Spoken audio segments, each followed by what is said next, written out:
신앙생활에 있어서 여러 가지 중요한 핵심 요소들이 있죠. 그래서 지난 주에도 우리가 찬양을 살펴보았습니다. 선진국이 왜 선진국입니까? 선진국은 경제력으로 돈을 많이 벌어서 돈이 많다고 해서 선진국이 아니고, 선진국이 되려면 여러 면에 있어서 선진국으로서의 가치를 유지하고 지니고 그 역할을 감당할 수 있을 만한 역량들이 다방면에 다 갖추어져야 선진국인 것이죠. 베네수엘라 같은 경우에는 원유 때문에 일시적으로 돈이 많았지만 여러 면에 있어서 국민들이 가져야 될 가치들을 제대로 구비하지 못했기 때문에 베네수엘라는 결국 무너지는 것이죠.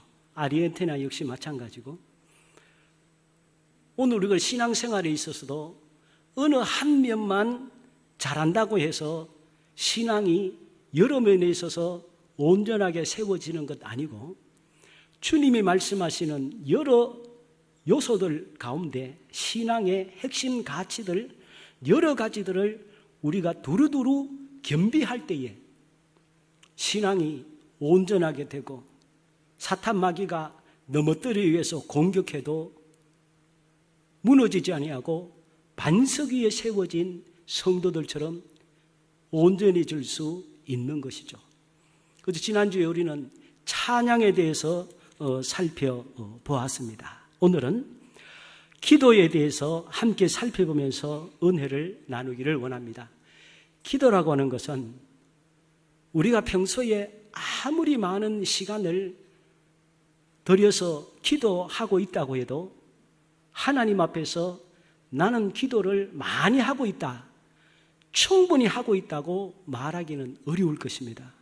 그래서 기도 생활은 아무리 해도 부족한 것이 기도입니다.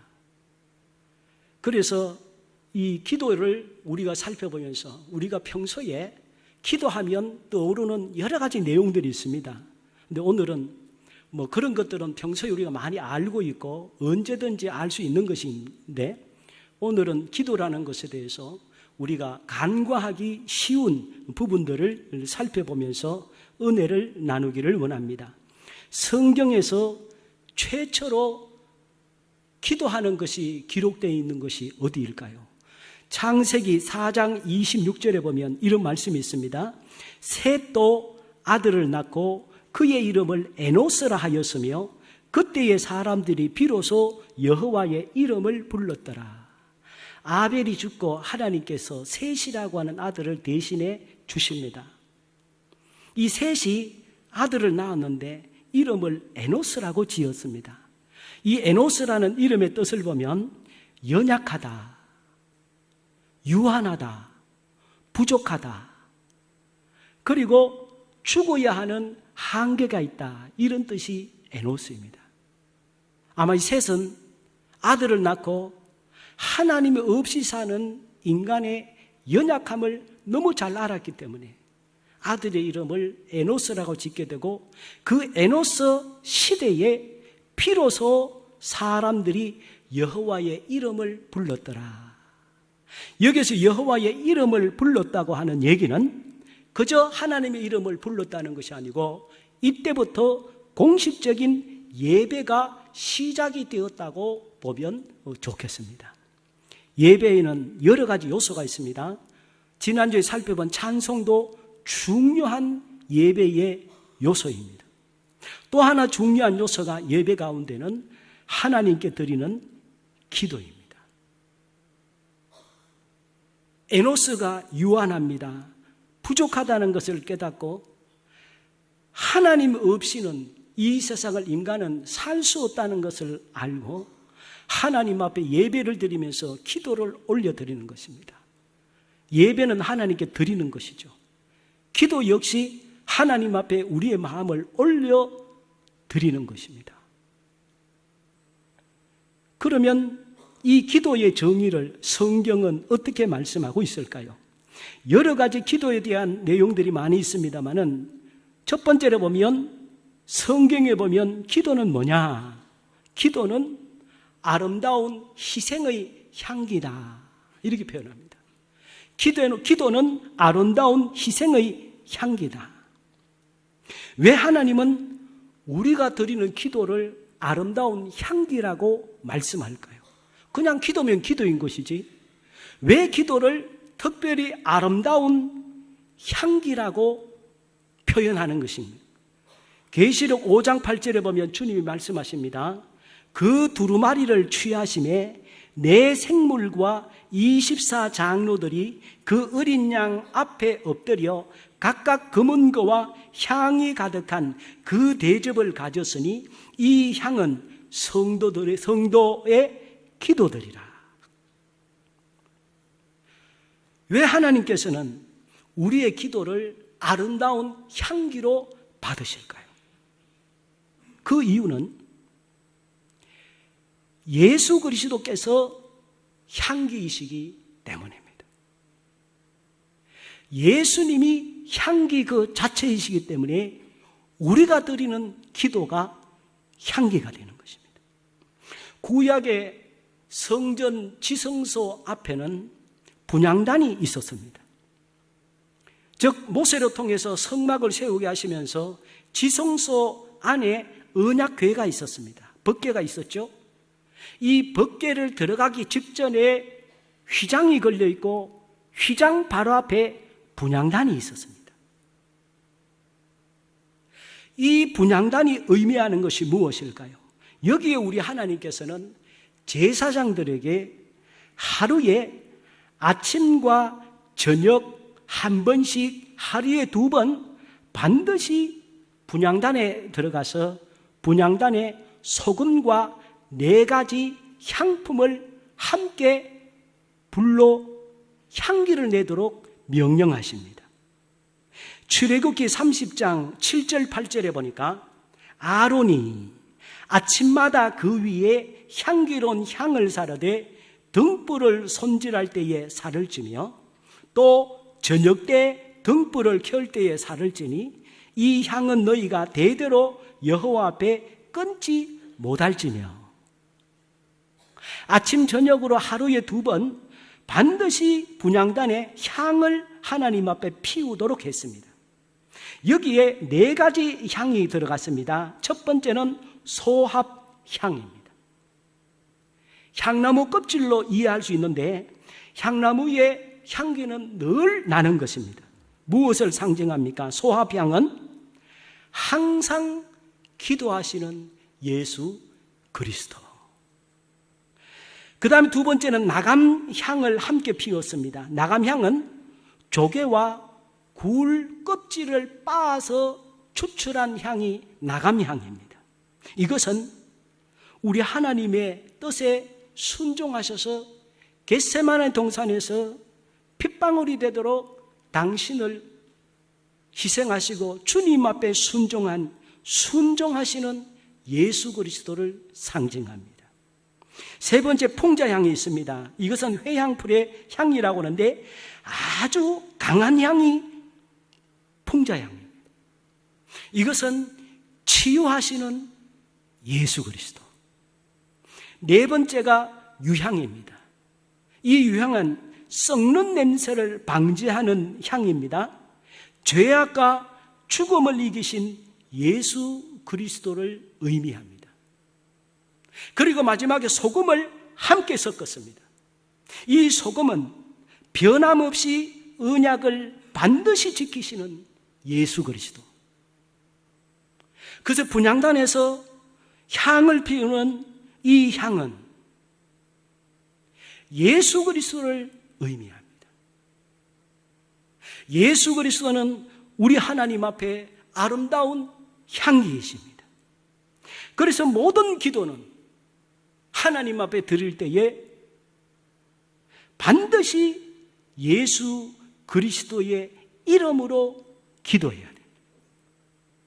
예수 그리스도의 이름으로 기도할 때에 그 기도는 아름다운 향기가 되는 것입니다. 예수님이 아름다운 향기이시기 때문에 우리 하나님께서는 예수 그리스도의 이름으로 우리의 기도가 드려지니까 우리 하나님도 기도를 아름다운 향기로 받으시는 것이죠. 요한복음 14장 13절에 말씀하십니다. 너희가 내 이름으로 무엇을 구하든지 내가 행하리니 이는 아버지로 하여금 아들로 말미암아 영광을 받으시게 하려 함이라. 그래서 우리의 모든 기도는 우리 힘으로 내 뜻대로 내 이름으로 기도하면 되는 것 아니고 예수 그리스도를 의지하여 주님 앞에 기도드리는 것입니다. 계시록 8장 3절 4절에도 보면 또 다른 천사가 와서 제단 곁에 서서 금향로를 가지고 많은 향을 받았으니 이는 모든 성도의 기도와 합하여 보좌 앞 금제단에 드리고자 함이라. 향연이 성도의 기도와 함께 천사의 손으로부터 하나님 앞으로 올라가는지라. 예수 그리스도가 향기이시기 때문에 오늘 예수 이름으로 하는 우리의 기도는 하나님은 아름다운 향기로 받으시는 것입니다. 또 왜 우리가 드리는 기도가 아름다운 향기일까요? 그것은 예수 그리스도가 향기로운 희생 제물이시기 때문입니다. 기도라는 단어는 여러 가지 단어로 기도를 번역할 수가 있습니다. 그 가운데 히브리어 팔랄이라는 단어가 있는데 이건 역시 기도라고 번역이 되는 단어입니다. 이 팔랄이라는 뜻이 무엇입니까? 중지한다, 중보한다는 뜻이 있는데 또 다른 중요한 뜻이 있어요. 기도를 뜻하는 팔랄이라는 단어는 자신의 몸을 베어서 희생 제물로 드린다는 의미가 팔랄에 있습니다. 기도는 뭐냐? 희생한다는 의미가 있어요. 자신을 희생해서 드리는 희생 제물이라는 뜻이 기도에 있습니다. 예수 그리스도는 향기로운 희생 제물이십니다. 오늘 우리를 살리시기 위해서 아름다운 살신 성인의 희생 제물이 되셨습니다. 에베소서 5장 2절에 그는 우리를 위하여 자신을 버리사 향기로운 제물과 희생 제물로 하나님께 드리셨느니라. 예수님은 그냥 제물이 아니십니다. 향기로운 희생 제물이십니다. 그런데 예수님이 이 세상에 있어서 함께 지냈던 사람들 가운데 예수님의 실체를 안 사람들은 거의 없었습니다. 예수님이 십자가에 돌아가시 직전까지도 예수님과 함께 있었던 제자들조차도 예수님의 실체가 누구이신지 무엇이신지를 깨닫지 못했어요. 이럴 때에 영적으로 한 여인이 예수님의 실체를 알게 됩니다. 예수님은 하나님이 보내신 이 세상에 있는 우리를 위해서 하나님 앞에 드려지는 아름다운 희생제물, 아름다운 향품임을 깨달은 여인이 있습니다.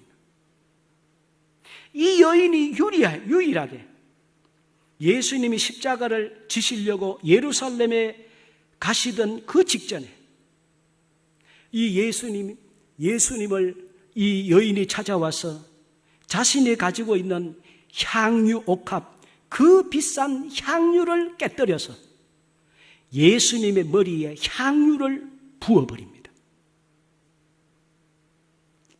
이때에 예수님과 함께 있던 12제자 중에 가룟 유다는 이 사람은 육신적인 예수를 따르던 사람이에요. 이성적으로 예수님을 따르던 예수님을 하나님의 희생 제물이 아니고 하나님이요 우리를 구하러 오신 구세주로 본 것이 아니고 그저 이스라엘의 정권을 탄찰하는 하나의 사람들이 인기 좋은 사람으로 가룟 유다는 봤습니다. 한 여인이 예수님 머리에 향유 옥합을 깨뜨려 부으니까 가룟 유다가 벌컥 화를 내는 거예요. 아니, 이 향유가 가격으로 따지면 300데나리온이나 되는데 어떻게 이것을 예수님의 머리에 부을 수가 있느냐? 이것으로 가난한 사람들을 도울 수가 있는데, 한 데나리온은 노동자 하루 품삯 아닙니까? 하루 10만 원 받는 사람들이면 3천만 원입니다. 5만 원 받는다면 1,500만 원입니다. 그 비싼 돈을 예수님의 머리에 부었습니다. 이 여인이 왜 이것을 부었습니까? 이 여인은 영적인 눈을 떠서 예수님이 누구이신지를 깨달은 것이죠. 예수님은 지금 아름다운 향기 나는 희생제물로 하나님 앞에 드려지는 것을 깨달았기 때문에 이 여인은 향기이신 예수 그리스도에게 향유를 부은 것이에요. 마태복음 26장 7절에 이런 말씀이 있죠. 매우 귀한 향유 옥합을 예수님의 머리에 부었다. 또 12절에 보면 이 여자가 내 몸에 향유를 부은 것은 내 장례를 위한 것이다. 희생 제물을 위해서 향유 옥합을 부으신 것입니다. 우리 하나님께서 우리의 기도를 귀하게 여기시는 이유, 기도를 아름다운 향기로 기쁘시게 받으시는 것은 우리 때문이 아니고 바로 하나님 아버지의 뜻에 순종하신 예수 그리스도 때문에, 예수 그리스도의 이름으로 모든 기도는 드려지기 때문에 우리 하나님은 우리의 기도를 아름다운 향기로 받으시는 것입니다. 그러므로 기도는 희생과 헌신이 담겨 있습니다. 그래서 기도에는 희생과 헌신이 필요합니다. 그래서 기도를 하기 위해서는 시간을 구별해야 됩니다. 다른 시간들을 희생하고 남는 시간에 기도하는 것이 아니라 일부러 시간을 내어서 다른 것들을 뒤로 미루고 다른 것들을 희생하고 주님 앞에 드리는 것이 기도입니다. 그래서 일부러 기도 시간을 확보해야 하는 것이죠. 그래서 구약에는 희생 제물을 주님 앞에 드리는 수고를 주님께서 면제해 주신 대신에 오늘 신약 시대에는 예수 그리스도의 이름으로 시간을 확보해서 하나님 앞에 기도하게 하신 것입니다. 주님이 기뻐하시는 아름다운 향기로 받으시는 이 기도, 예수 그리스도의 이름으로 우리 하나님 앞에 마음껏 기도하시기를 주의 이름으로 부탁을 드립니다. 그래서 오늘 본문 예레미야 29장 11절에 13절에 주님께서 말씀했습니다. 여호와의 말씀이니라. 너희를 향한 나의 생각을 내가 아나니 평안이요 재앙이 아니니라. 너희에게 미래와 희망을 주는 것이니라. 너희가 내게 부르짖으며 내게 와서 기도하면 내가 너희들의 기도를 들을 것이요 너희가 온 마음으로 나를 구하면 나를 찾을 것이요 나를 만나리라. 또 중요한 기도는 무엇입니까? 기도는 하나님의 책임 있는 응답을 받게 하는 것이 기도입니다. 하나님이 응답하시는데 응답이라는 말을 영어로 우리는 리스판스라는 단어를 썼습니다. 그리고 능력은 어빌리티라는 단어를 쓰죠. 이 응답 받는다는 이 리스판스와 능력이라는 어빌리티를 합하면 리스판스빌리티가 됩니다. 그러면 일반적으로 해석은 응답하는 능력, 응답받는 능력이라고 해석을 해야 되는데 리스판스와 어빌리티가 합하면 리스판스빌리티인데 이거는 다른 뜻이 됩니다. 책임이라는 뜻이 되는 것이죠. 무슨 얘기입니까? 하나님은 우리가 기도하면 그 기도를 받으실 때에 응답을 그저 하시는 것이 아니고 우리의 기도에 책임을 지신다는 거예요. 하나님은 우리의 기도에 책임을 지신다는 거예요. 하나님은 책임 있게 응답하신다.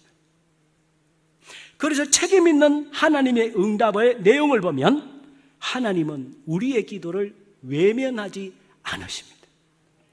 사람은 다른 사람의 부탁을 외면할 수 있지 않습니다. 힘에 부치거나 마음이 없으면 외면합니다. 그러나 하나님께서는 우리의 기도를 외면하지 않았어요. 왜냐하면 예수 그리스도의 이름으로 올려지는 기도이기 때문에, 만약에 우리가 내 뜻이나 내 욕심이나 내 생각으로 하나님께 올린다면 하나님은 외면하실 수 있습니다. 그러나 눈에 넣어도 아프지 않은 아들의 이름으로 기도가 드려지기 때문에 하나님은 우리의 기도를 외면하지 않았어요. 그 시편 91편 15절에 그가 내게 간구하리니 내가 그에게 응답하리라. 그들이 환난 당할 때에 내가 그와 함께하여 그를 건지고 영화롭게 하리라. 이사야 58장 9절에 네가 부를 때에는 나 여호와가 응답하겠고 네가 부르짖을 때에는 내가 여기 있다 하리라. 그리고 우리 주님께서는 우리의 기도를 기다리고 계십니다. 기도하라고 말씀하시지만 우리에게 응답을 주시기 위해서 하나님은 우리의 기도를 기다리고 계십니다. 이사야 65장 24절에 그들이 부르기 전에 내가 응답하겠고, 우리가 부르기 전에 주님은 응답하신다는 것이에요. 그들이 말을 마치기 전에 내가 들을 것이다. 그리고 우리 하나님은 행동으로 응답하십니다. 말로만이 아니십니다. 오늘 29장 14절에 주님께서 말씀했어요. 이것은 여호와의 말씀이니라. 나는 너희들을 만날 것이며 너희를 포로된 중에서 다시 돌아오게 하되 내가 쫓아보내었던 나라들과 모든 곳에서 모아 사로잡혀 떠났던 그곳으로 돌아오게 하리라. 이것은 여호와의 말씀이니라. 이스라엘 백성들이 하나님 앞에 지속적으로 범죄했어요. 우리가 계속해서 살펴본 큐티로 요즘 예레미야를 살펴봤지 않습니까? 사람들은 좋은 것은 안 배우고 나쁜 것을 배우잖아요. 아이들도 보면 집에서는 욕 안 하던 아이들이 유치원부터 밖에 보내고 나면 금방 욕은 배웁니다. 사람은 좋은 것은 잘 안 배우고 나쁜 것은 빨리 배우죠. 북이스라엘이 멸망한 것을 봤으면 남유다는 그것을 보면서 회개하고 반면 교사로 삼아서 우리 자신을 돌아보고 하나님 앞에 반역하지 말아야 되는데, 남유다는 도리어 나쁜 것을 다 배워서 멸망할 짓을 지속적으로 했습니다. 하나님께서 선지자를 통해서 수도 없이 회개할 기회를 주고 지금 돌이켜라. 나는 사랑의 하나님이기도 하지만 공의의 하나님이기 때문에 죄에 대해서는 반드시 심판한다는 것은 내가 세운 공이다. 심판을 하고 난 다음에 내가 사랑을 줄 수는 있어도 죄에 대해서는 반드시 심판을 할 수밖에 없다고 그렇게 회개를 요청해도 이스라엘 백성들이 듣지를 않습니다. 결국 하나님은 심판을 하시지요. 그렇지만 하나님께서 말씀하십니다. 70년의 심판의 기간이 끝나면 내가 돌아오게 할 것이다. 회복시킬 것이다. 결국 오늘 말씀대로 정확하게 이 말씀이 있은 70년 뒤에 이스라엘 백성들은 바벨론에서 예루살렘으로 이스라엘로 돌아가게 되는 것이죠. 하나님은 약속을 반드시 지키시는 거예요. 그리고 하나님은 우리의 기도에 책임을 지시는 거예요. 제가 한 달 전쯤에 새벽 예배를 인도하고 앉아서 기도하다가 30년 전에 기도한 것을 하나님이 응답한 것을 깨달아졌어요. 이것이 하나님의 응답이었구나라는 깨달음이면서 눈물이 쏟아지더라. 하나님은 우리 기도에 책임 있게 때가 되어서 응답하시는데, 오늘 우리는 하나님 앞에 기도한 것도 잊어버리고, 하나님이 응답을 주셨는데도 우리는 알지 못할 때가 얼마나 많습니까? 영적인 잠에 취해서 응답이 되었는지 안 되었는지도 모르는 일들이 우리 삶에 얼마나 많이 있습니까?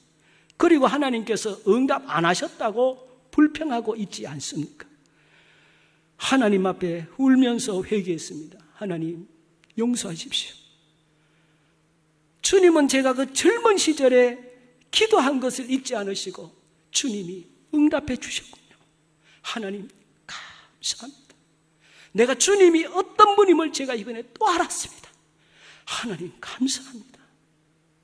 주님은 우리의 기도를 외면하지 않으시는 것이죠.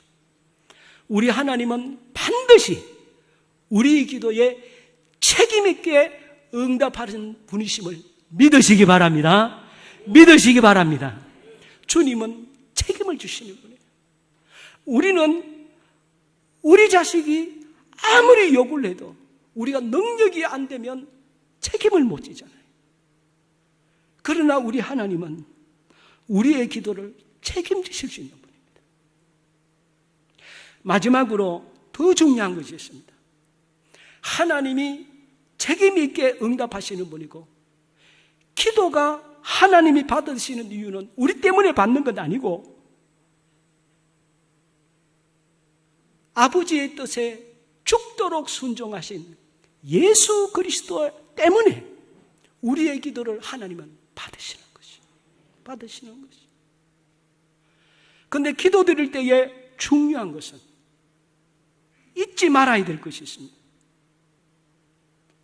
하나님과 원수된 상태의 기도는 절대로 하나님이 응답 안 하신다는 사실.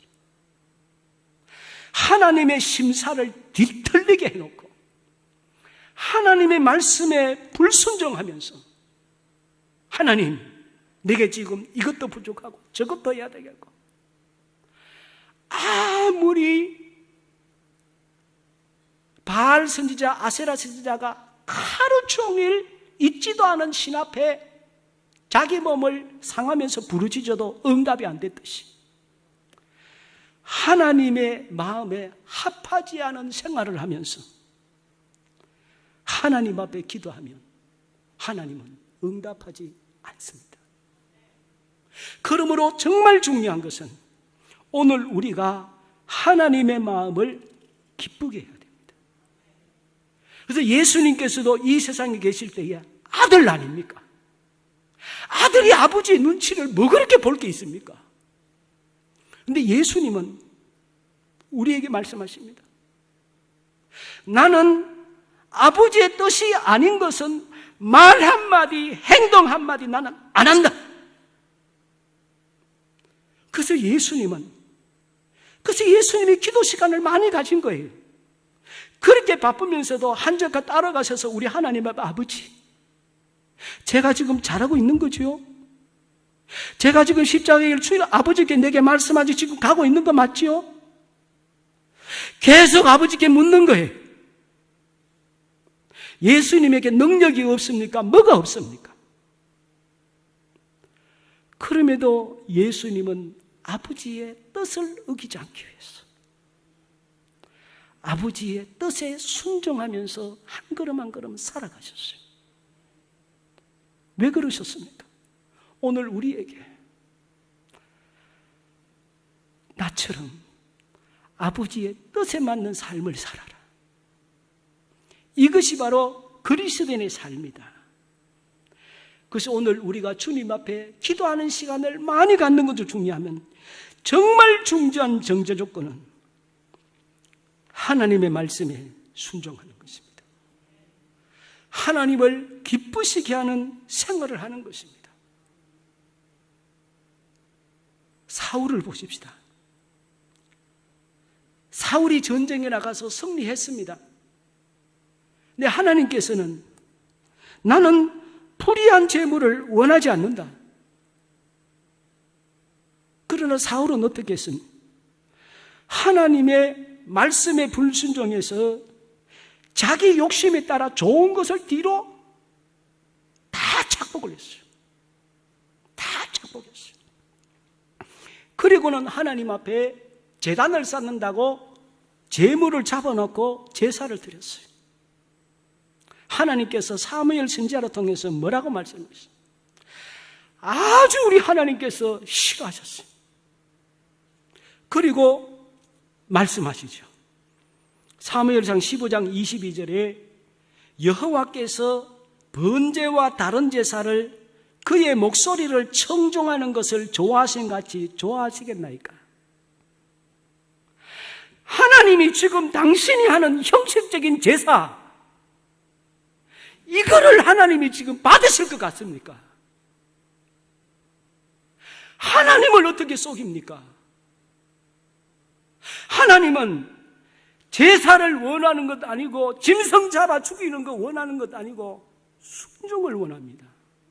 마음을 원합니다. 진심을 원합니다. 진심을 원합니다. 하나님께서 마음이 중요합니다. 남유다 백성들이 하나님 말씀에 지독하게 불순종했어요. 하나님께서 선지자를 통해서 멸망시키겠다고 하니까 패역해서 멸망시키려면 시키시든지, 하나님이 마음도 참 좁기도 하시네. 그렇다고 멸망시켜? 도리어 하나님을 빈정대면서 지독하게 하나님께 불순종했어요. 그러나 예레미야 선지자는 백성들을 생각하고 멸망할 것이 보여지니까 하나님 앞에 통곡을 하면서 울면서 기도합니다. 하나님, 그렇다고 이 백성 이스라엘처럼 남유다도 멸망시키면 안 되지 않습니까?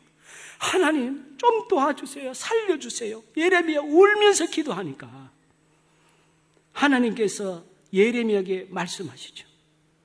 예레미야 7장 16절에 나한테 기도하지 마라. 더는 기도하지 마라. 나를 이렇게 분노하게 해놓고 내가 기회를 안 줬냐, 깨닫게 안 했냐, 왜 그런지를 가르쳐 주지 않았냐. 근데 봐라.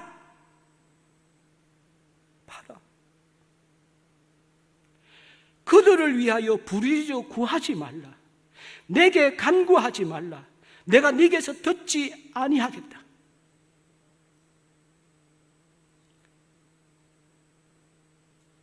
여러분, 우리나라의 수많은 기독교인들조차도 인터넷 한번 들어가 보세요. 예수 믿는 사람들이 하나님을 얼마나 욕을 하는지.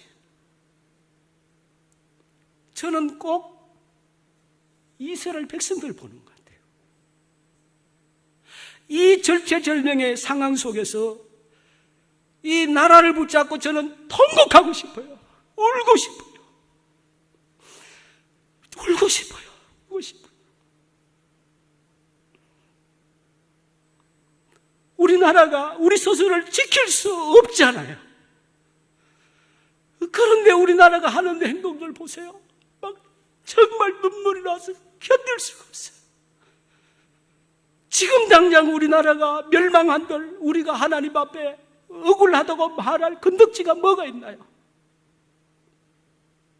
너무너무 고통스러워요. 하나님 앞에 구해도 하나님 앞에 뭐라 그래, 벼룩도 이 마음 뭐가 있어야지. 하나님 앞에 도와달라고 해도 우리가 할 걸 하면서 도와달라고 그래야지. 마음이 안타까울 때가 얼마나 많은지 모릅니다. 하나님이 우리의 기도를 받으시는 것은 예수님께서 우리 하나님 아버지의 뜻에 순종하셨기 때문에, 우리 하나님 아버지께서 예수님의 이름으로 기도하면 우리 하나님께서 거절을 못하세요. 아들이 순종하시기 때문에 오늘 우리도 예수님 덕분으로 우리의 기도를 하나님 아버지께서 외면하지 않으시는 것이죠. 그러므로 오늘 우리가 진정으로 기도 생활을 온전하게 하려면 예수님처럼 우리 하나님 아버지의 뜻에 순종하고 우리 하나님을 마음에 합하도록 하나님과 화목하면서 좋은 관계를 가지면서 주님 앞에 기도해야 하는 것이죠. 저도 저 자신을 위해서도 회개하고 또 저도 열심으로 주님 앞에 기도할 테니까 우리 모두 하나님 앞에 우리 자신을 위해서, 자녀들을 위해서, 교회를 위해서, 이 나라를 위해서 하나님 인도하여 주십시오. 예레미야가 통곡하며 기도했듯이 오늘 우리에게는 주님 앞에 기도가 필요합니다. 하나님 앞에 시간을 내어서 진심으로 하나님께서 인도해 달라고 기도하는 우리 모두가 되기를 주의 이름으로 부탁을 드립니다.